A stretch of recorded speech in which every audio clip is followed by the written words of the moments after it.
Bienvenue à vous sur Sud Radio. On est ensemble avec nos deux invités pour débattre de l'actualité, notamment revenir sur ces propos et cette proposition du ministre de l'Intérieur Gérald Darmanin qui était à Mayotte sur la chaîne du service public. La première qui propose d'expérimenter des lieux de rééducation et de redressement, je le cite, pour encadrer des jeunes délinquants qui seraient encadrés par des militaires. Est-ce à des militaires d'encadrer des délinquants? C'est la question qu'on va se poser avec nos deux invités. Jean-Pierre Rosenzweig, bonjour à vous.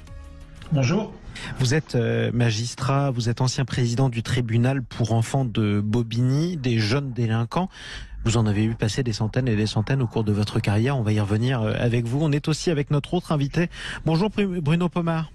Bonjour.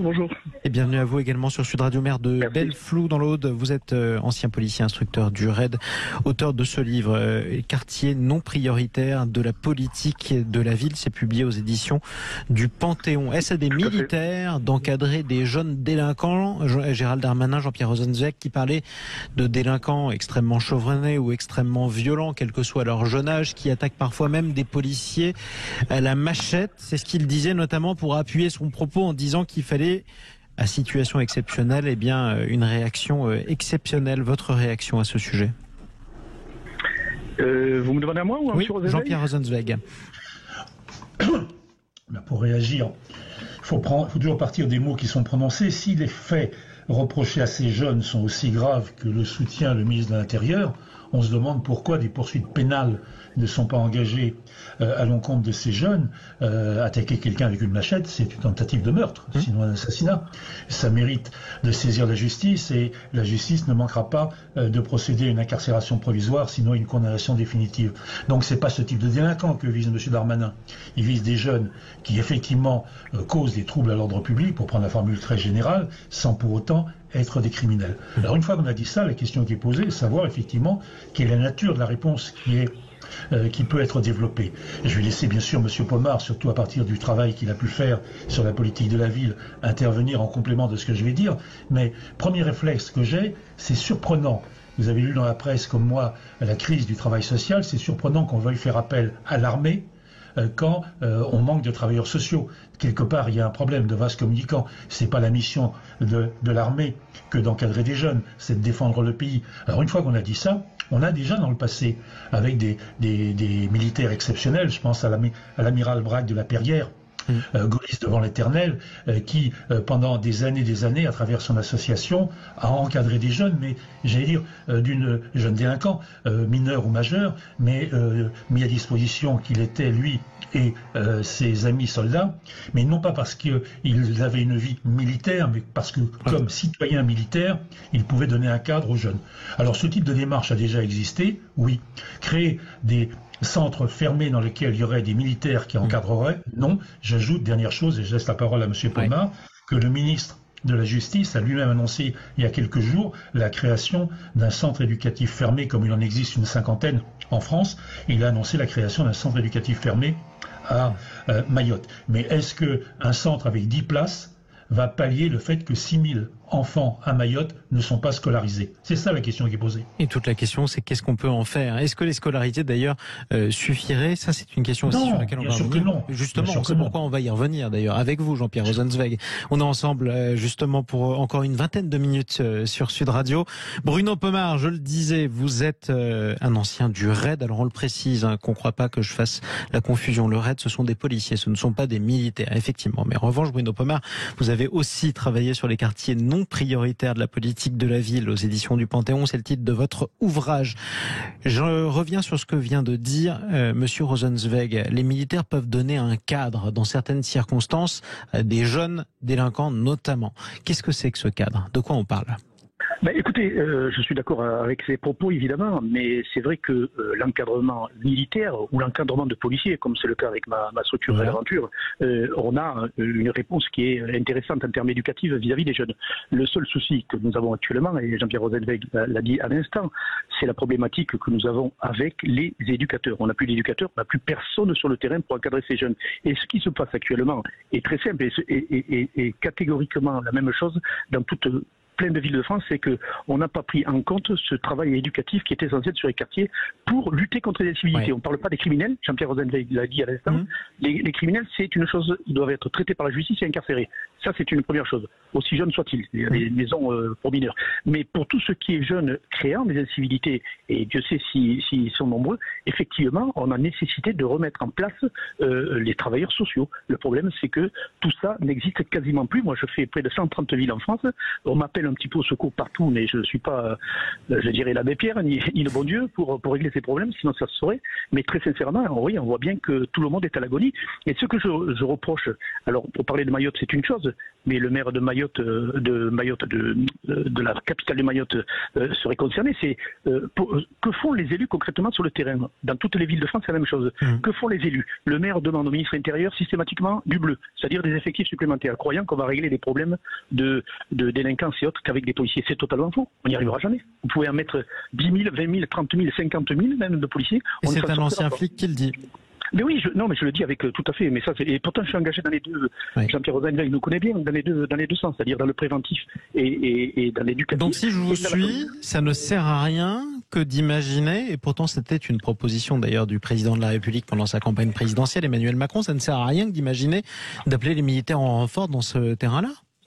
Non, je ne suis pas contre les interventions ponctuelles, comme je fais moi avec mes policiers. Je vais vous donner un exemple. Au moins, c'est factuel. Je viens de signer avec la protection judiciaire de la jeunesse, avec la PJJ, précisément. La protection judiciaire de la jeunesse, oui. Protection judiciaire, absolument. Je viens de signer une convention il y a 2 mois avec le ministre Dupond-Moretti sur la prise en charge de jeunes sur des séjours de rupture. C'est-à-dire que dans le cursus de la PJJ, qui est grosso modo 15 semaines, je vais prendre ces jeunes pendant 3 semaines en stage, mais intensif, pas pour faire du cirque. Qu'est-ce qu'ils vont faire?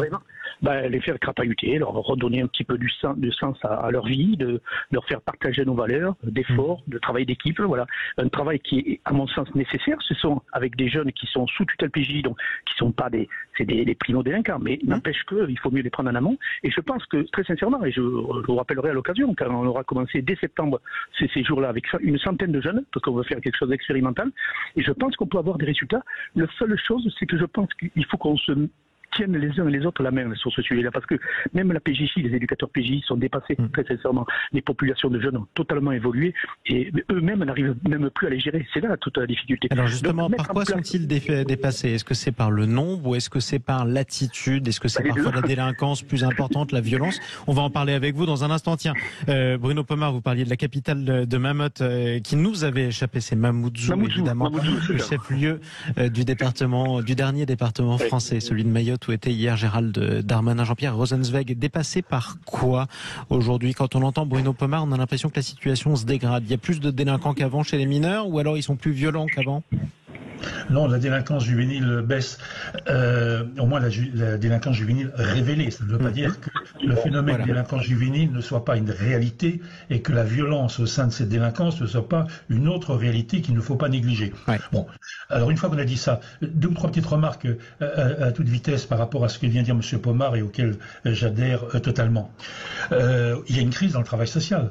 On n'arrive plus à recruter les travailleurs sociaux. Et les pouvoirs publics ont fait une faute politique majeure en excluant au lendemain du confinement, en excluant les travailleurs sociaux des acteurs de missions de service public qui avaient été en première ligne pendant la pandémie. On va avoir beaucoup de difficultés à rattraper les choses. Les écoles d'éducateurs ne trouvent plus de candidats pour venir.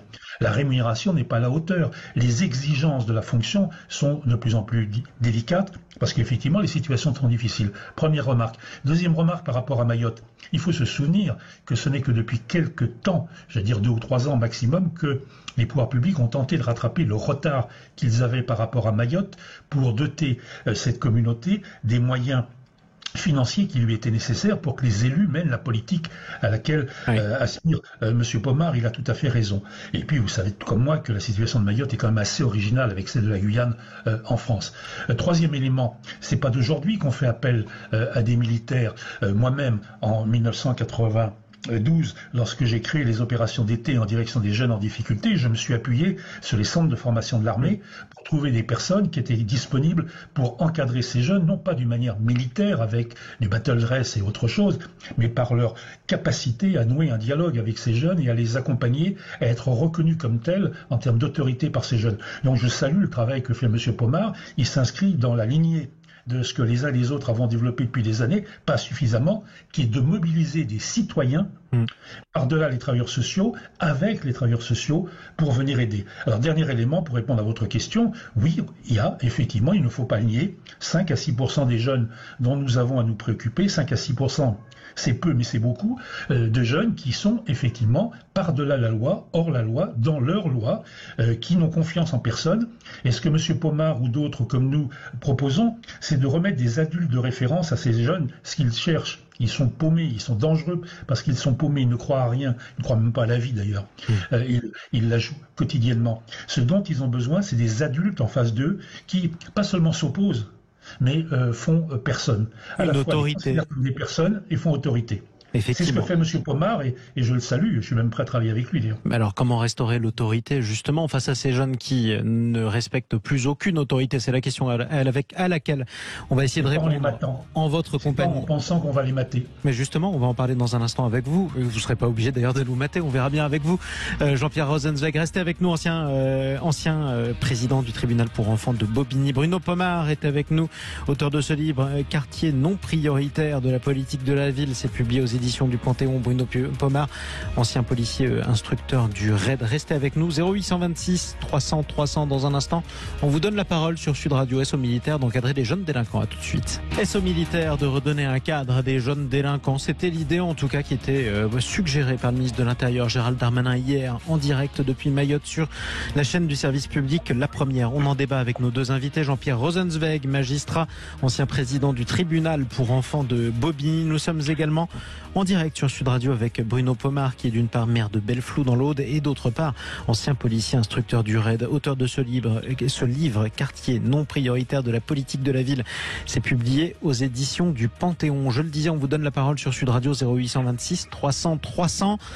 On commence avec Guy qui nous appelle de Paris. Bonjour Guy. Bonjour Sud Radio, merci encore pour cette belle émission. Bonjour messieurs qui ont fait de bonnes interventions et de beaux livres. Donc j'ai 72 ans, j'ai quand même de l'expérience parce que j'ai été aussi moniteur instructeur dans un paraclub où on encadrait des jeunes qui étaient dans les cités. À l'époque, dans les années 70, et là on voyait même la drogue commencer à arriver dans les cités. Et j'ai eu de l'expérience aussi dans la ville de Saint-Denis et dans la ville de Neuilly-sur-Marne pour essayer d'aller au contact des jeunes. Alors effectivement, on a eu un lâcher-prise par un manque de prise de conscience, d'une part, depuis des dizaines d'années, et par le fait qu'il y a un manque total d'instructeurs, de moniteurs civils, pas militaires. Le militaire a une fonction bien précise, même la police a une fonction bien précise. Ce n'est pas à elle de venir faire de l'encadrement pour les jeunes. C'est à des civils de faire ça. Qu'ensuite, il y ait la possibilité pour ces jeunes de rentrer en préparation militaire, comme je l'ai fait, en préparation militaire parachutiste. Ça, c'est bon, d'accord ? Mais ce n'est pas à l'armée d'agir de la sorte. Elle peut agir lorsqu'il y a des mouvements sévères, très durs, des attaques, etc. Ça, j'arrive à le comprendre. Mais c'est à demander donc, peut-être demander ça à des anciens militaires, des militaires en retraite, de faire comme ces personnes. C'est formidable de créer des pools d'instruction. Et c'est pas le métier de l'armée, en tout cas, c'est ce que vous... Pas du tout. Exactement, ce sont des militaires. On va en parler avec nos deux invités. Merci beaucoup Guy pour votre témoignage depuis Paris au 0826 300 300. Et évidemment, nos invités vont vous répondre. J'aimerais qu'on aille du côté d'une ville où il y a beaucoup de militaires. C'est plutôt des marins d'ailleurs. Direction Lorient où Pascal nous appelle au 0826 300 300. Bienvenue Pascal. Bonjour, merci de me donner la parole. Moi j'étais enseignant. Je pense que ces jeunes, il ne faut pas oublier qu'ils sont aussi dans un milieu de déshérence sociale. Il y a de délabrement familial très précoce. Il y a des enfants en souffrance dès l'école maternelle. Et qu'on est loin de faire toute la prévention qu'il faudrait. Il faut quand même voir qu'ils ont passé tout le système scolaire, ces gamins, et qu'ils sortent du système. Et d'un coup, la violence explose. En fait, on voit très bien, dès le début, des problématiques sociales, psycho-affectives, familiales. Il faut savoir que je lisais récemment que d'un pédopsychiatre que 65% des jeunes en centre éducatif fermés ont subi ou vécu de la violence intrafamiliale. Alors dire qu'on va résoudre ça avec les militaires, je crois que c'est très simpliste. Voilà. Et je partage l'avis de vos invités. Mais écoutez, on va leur donner la parole. Ils vont vous réagir justement. On est avec Bruno Pomar et avec Jean-Pierre Rosenzweig. Merci beaucoup Pascal pour votre témoignage depuis la ville de Lorient. Bruno Pomar, beaucoup de choses qui ont été dites. D'abord, les deux personnes qui viennent de nous appeler sur Sud Radio qui confirment qu'elles ont l'impression qu'on manque d'encadrement, ne serait-ce que civil. Oui, mais écoutez, vous savez, il y a d'abord le monde associatif, effectivement, qui est un peu en déshérence, et le monde de l'éducation, Jean-Pierre Rosenzweig le disait aussi, mais je pense que, justement, il faut essayer de venir en soutien, ce que je fais, moi, avec les éducateurs de la PJJ, parce que vous saviez, avant, associer la PJJ et la police, alors, le monsieur, auparavant, disait, la police n'a pas intervenu. Moi, il faut savoir que les policiers qui interviennent dans ma structure, ils sont près de 350 bénévoles à venir mettre en place des actions, soit encadrer les séjours, soit faire des journées, à passer des journées dans les quartiers, à aller au contact des jeunes pour faire du lien. Et ça me paraît essentiel. Il y en a certains qui me disent oui, c'est une journée par-ci, une journée par-là. C'est essentiel. Le lien social, il vient comme ça. Ça se fait pas. Il n'y a pas de magie dans ce domaine-là. Donc c'est vrai qu'on a des solutions. Je pense même aux réservistes. Vous savez que le ministre de l'Intérieur veut recruter beaucoup plus de réservistes dans la police, dans les anciens policiers, au même titre que les réservistes de la gendarmerie qui sont en nombre. Eh bien ces gens-là, il faut qu'on les utilise. Ceux qui sont opérationnels, laissons-les aux missions régaliennes, aux missions qui sont utiles pour la sécurité et autres. Peut-on prendre des réservistes policiers, gendarmes, pourquoi pas militaires, en les associant encore une fois avec le monde d'éducation. Je sais que Jean-Pierre Rosenzweig nous a dit effectivement que le militaire n'était pas fait pour ça. J'en conviens totalement avec lui, mais si on peut avoir des réservistes dans ces trois domaines-là, je pense qu'on peut faire des choses intéressantes parce que les mentalités ne sont pas les mêmes et je pense que le travail associé, je dirais, peut être payant. Moi je m'en rends compte très sincèrement avec la PJJ, avec le travail que je vais faire dès septembre, j'aurai l'occasion de vous rappeler, vous dire, et je suis très heureux de pouvoir travailler avec des éducateurs spécialisés et avec mes policiers au bénéfice de ces jeunes. Parce que de la protection judiciaire de la jeunesse. Et renforcer également, ce que disait Jean-Pierre Rosenzweig également, c'est les centres éducatifs fermés, mais en trouvant encore une fois des encadrements à la hauteur, parce qu'il y a certains CES qui ne sont pas super à la hauteur. Pourtant, il en faudrait combien justement des centres éducatifs fermés dans la situation il faudrait en créer autant que faire se peut, mais c'est vrai que le centre éducatif, ça prend entre 8 et 12 jeunes. Donc, vous voyez, c'est assez limité aussi en termes de capacité d'accueil. C'est pas totalement adapté. Est-ce qu'il faut faire des centres d'accueil avec des jeunes en nombre, avec un gros encadrement? C'est compliqué. Mais justement, tiens, ce sera le mot de la fin pour Jean-Pierre Rosenzweig, mais on va y revenir, mon cher Bruno Pomar, parce que vous le disiez vous-même, Jean-Pierre Rosenzweig, et en plus, c'est un secteur qui n'est plus du tout attractif sur le marché du travail. Mais le problème, c'est que tous les secteurs ont le même problème, que ce soit le public ou le privé. Les profs sont pas assez payés, le personnel soignant n'est pas assez payé, par exemple. Là, on dit qu'il faudrait rouvrir d'autres centres éducatifs fermés. Parfois, dans les entreprises, on n'arrive pas à recruter non plus. Donc, comment on s'en sort ? Par un vrai débat politique. On se met autour d'une table, on s'engueule pendant 1 heure, on s'invective, on se fait des procès d'intention, et puis à la 2e heure, on commence après avoir déconstruit, à reconstruire. Il faut du temps, ça n'a pas encore été fait. Il faut une sorte d'assise du travail social, sinon de l'action sociale. 2 ou 3 remarques à toute vitesse par rapport à tout ce qui vient d'être dit. Si le ministre de l'Intérieur croit que par un CER ou un CEF qui accueille 10 jeunes, il va régler le problème de Mayotte, il se met le doigt dans l'œil jusqu'au cou. N'importe qui le dirait, il le sait, lui, comme ancien maire. Donc c'est pas à la hauteur. Non. C'est un effet d'annonce, mais c'est pas à la hauteur. Parce qu'il n'y a pas 10 jeunes délinquants qui posent problème à Mayotte et c'est tout. Il y en a plus que 10. Il y en a bien plus que 10, voyons. Il y en a 100 fois 10, oui. Donc il suffit qu'il y ait un 11e ou un 12e qui commettent les agressions dont parle M. Darmanin pour que le problème de la sécurité des citoyens ne se passe générer. Donc on voit bien que ce type de réponse pour utile est insuffisante. Il faut mener, M. Pomar le disait excellemment bien, des politiques, j'allais dire en amont, des politiques sociales. Or, c'est là que le bas blesse et c'est là où il faut se mettre autour de la table. D'ores et déjà, 17 départements ont supprimé la prévention spécialisée, c'est-à-dire les éducateurs de rue qui vont au contact des jeunes. La protection maternelle et infantile est en crise, la psychiatrie infantile est en crise, le service social scolaire, le service de santé scolaire sont en crise. En d'autres termes, c'est pas seulement qu'aujourd'hui la situation est inquiétante. Je vous promets que dans 5 à 10 ans, la situation va l'être encore plus, puisque le nombre de gosses qui ont aujourd'hui 10 ans ou 15 ans, ou 5 ans ou 10 ans, pardon, sont en grande difficulté et ne sont pas accompagnés. En d'autres termes, il faut une véritable politique d'action sociale territoriale. C'est l'enjeu du quinquennat, me semble-t-il. Le président de la République souhaite que ce quinquennat soit le quinquennat de l'enfance. Il ne faut pas qu'il soit le quinquennat de l'enfermement de l'enfance, mais d'une politique réelle de l'enfance territoriale. Et ça veut dire qu'il faut que pouvoirs publics d'État et territoriaux, associations, se réunissent. Et puis, dernier élément que je donnerais pour prolonger ce que dit M. Pomar et votre débat, c'est pas l'armée en tant que telle qui doit être appelée. Ce sont des militaires, des gens qui sont disponibles. Et plus largement, ce sont des citoyens dans ce pays qui peuvent accompagner des jeunes qui ont besoin de références. C'est pas seulement des travailleurs sociaux, pas seulement des militaires, c'est des simples kidams qui peuvent, avec un accompagnement professionnel... Avec leur vécu, leurs compétences, leur passé, leurs expertises. Bien sûr. Et en étant modeste, il faut 3 ans, 4 ans, 5 ans pour remonter une pente qui a été dégradée pendant 10 ans ou 15 ans. C'est pas en 5 minutes, même à Lourdes. Il n'y a pas de miracle. Effectivement, il n'y a pas de miracle, même à Lourdes, où on nous écoute aussi sur Sud Radio. Tiens, dernier mot, mais en un mot pour le coup. Bruno Pomar, quand vous croisez un jeune délinquant, que vous l'encadrez, justement, et que vous essayez de le remettre dans le droit chemin, et que vous lui expliquez, je suis un ancien policier instructeur du RAID, c'est quoi sa réaction immédiate? Il doit être passionné. Bruno Pomar, en direct sur Sud Radio, mais qu'on a perdu justement, on a perdu Ah si, on a retrouvé le RAID. C'est quoi la réaction du jeune, du délinquant lorsque vous... Vous savez, j'ai passé 8 ans dans les quartiers de Corbeil-Essonnes lorsque j'ai été détaché par le ministre intérieur de l'époque, Jean-Louis Debré. Effectivement, cette image de figure RAID m'a beaucoup servi dans le quartier. Tant mieux, je m'en suis servi à bon escient puisque j'ai réussi à drainer beaucoup de jeunes derrière moi, à en former, et on avait, mes équipes, je dis pas moi parce que ça fait prétentieux, ça crée un lien. Mais évidemment, et on a mis en place une telle structure sur les quartiers de Corbeil-Essonnes qui était très difficile. Je peux vous assurer que les émeutes urbaines qui existaient dans ces temps-là ont disparu totalement. On n'avait pas, avant, on n'envoyait que des compagnies d'intervention et des CRS pour régler les problèmes dans les tarteries. Bien, quand je suis arrivé, et quand je dis je suis arrivé, c'est avec mon tous équipe, ceux qui travaillent avec vous, et avec des bénévoles. Je peux vous assurer quoi. On a réussi un vrai beau, on a eu un beau succès.